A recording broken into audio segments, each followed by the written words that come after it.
Actually ಅದರ 2 types ಇದೆ. ಒಂದು ಯಾವ ಥರ ನಾವು ಸೆಳಿತೀವಿ ಜನರಿಗೆ ಅನ್ನೋದು ಒಂದು. ನನ್ನ ಇಂಪ್ರಾಂಪ್ಟ್, ನಮ್ಮ ಆತ್ಮ ನಾವೇನು ಹಾಡುತ್ತೆ ನಮಗೆ ಸೆಲ್ಫ್ ಸ್ಯಾಟಿಸ್ಫ್ಯಾಕ್ಷನ್ ಅಂತಾರಲ್ಲ ಸಿಂಗಿಂಗಲ್ಲಿ, ಅದಾಗ್ತಿರ್ಬೇಕು. ಅದರಿಂದ ಅದು ಜನರನ್ನ ಸೆಳಿತಿರ್ಬೇಕು. ನನ್ನ ಕಾನ್ಸೆಪ್ಟ್ ನಾನು ಹೇಳ್ತಾ ಇರೋದು ಇದೆ.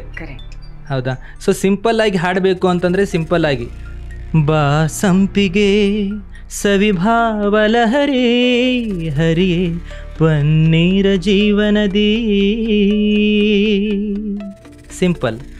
ಪನ್ನೀರ ಜೀವನದಿ. This is the impromptu.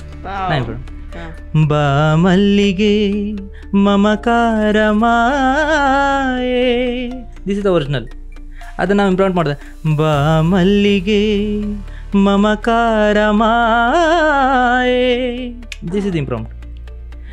ಲೋಕದ ಸುಖವೆಲ್ಲ ಹೋ, ಲೋಕದ ಸುಖವೆಲ್ಲ ನಿನಗಾಗಿ ಮುಡಿಪಿರಲಿ.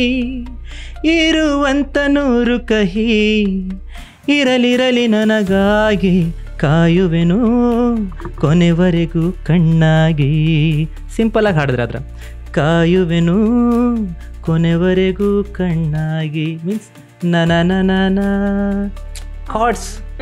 ಕಾರ್ಡ್ಸ್ ಮೇಲೆ ಸೆಳೀತದೆ. ಕಾಯುವೆನು ಕೊನೆವರೆಗೂ ಕಣ್ಣಾಗಿ 100 ಜನ್ಮಕ್ಕೂ. ನಾವು ಏನೇ ಹಾಡಬೇಕಾದ್ರೆ ಕೆಲವೊಬ್ಬರಿಗೆ ಟೆನ್ಷನ್ಸ್ ಇರುತ್ತೆ, ಕೆಲವೊಬ್ಬರಿಗೆ ಯಾವಾಗ ಮುಗಿತದಪ್ಪ ಅನ್ನೋ ಒಂದು ಟೆನ್ಷನ್ಸ್ ಇರುತ್ತೆ, ಕೆಲವೊಬ್ರಿಗೆ ನಾನು ಹೆಂಗೆ ಹಾಡಲಿಪ್ಪ ಅಥವಾ ಎದುರುಗಡೆ ಕೂತ್ಕೊಂಡಿರೋರಿಗೆ ಹೆಂಗೆ ಪ್ರೆಸೆಂಟ್ ಮಾಡಲಿಪ್ಪ ಎಲ್ಲನೂ ಕಾಡ್ತಾ ಇರುತ್ತೆ. ಆಮೇಲೆ ಸ್ಟೇಜ್ ಫಿಯರ್ ಇರುತ್ತೆ, ಮೈಕ್ ಹ್ಯಾಂಡ್ಲಿಂಗ್ ಗೊತ್ತಿರಲ್ಲ.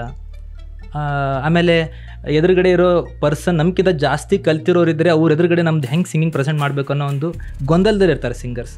ಈ ಥರ ಗೊಂದಲ ಇಟ್ಕೊಂಡ್ರೆ ಏನಾಗುತ್ತೆ, they don't know about how to manage the situation. ಆ ಸಿಚುವೇಷನಲ್ಲಿ ಇಷ್ಟೇ we have to take a confidence. ನಮ್ಮನ್ನು ಬೂಸ್ಟ್ ಮಾಡ್ಕೋಬೇಕು. ನಾನು ಹಾಡಲೇಬೇಕು, ಯಾಕಂದರೆ ಒಂದೇ ಒಂದು ಚಾನ್ಸ್ ಸಿಗೋದು ಎಲ್ಲರ ಲೈಫಲ್ಲಿ. ಆ ಚಾನ್ಸನ್ನು ಸರಿಯಾಗಿ ಯೂಟಿಲೈಸ್ ಮಾಡಿಕೊಂಡ್ರೆ we have to get success.